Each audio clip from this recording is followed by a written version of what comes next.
हालिया बारिशों और सैलाब से इंफ्रास्ट्रक्चर की तबाही। एनडीएमए ने नई रिपोर्ट जारी कर दी। गुज़श्ता 24 घंटों में मुल्क भर में 8,958 घरों को जुज़वी नुकसान पहुंचा। रिपोर्ट के मुताबिक मुल्क भर में सैलाब के बायस होने वाली अमवात की कुल तादाद 1,545 हो गई, जबकि मुल्क भर में 13,000 से ज़ायद घरों को मुकम्मल नुकसान पहुंचा है।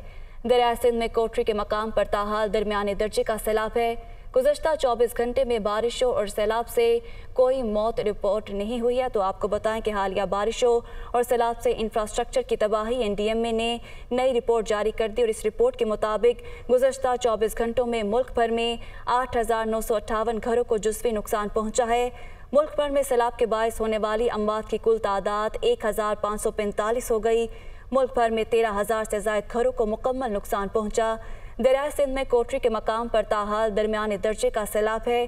गुज़श्ता 24 घंटे में बारिशों और सैलाब से कोई मौत नहीं हुई, रिपोर्ट में ऐसा कहना है। तो हालिया बारिश और सैलाब से इंफ्रास्ट्रक्चर की तबाही। एनडीएमए ने नई रिपोर्ट जारी कर दी है।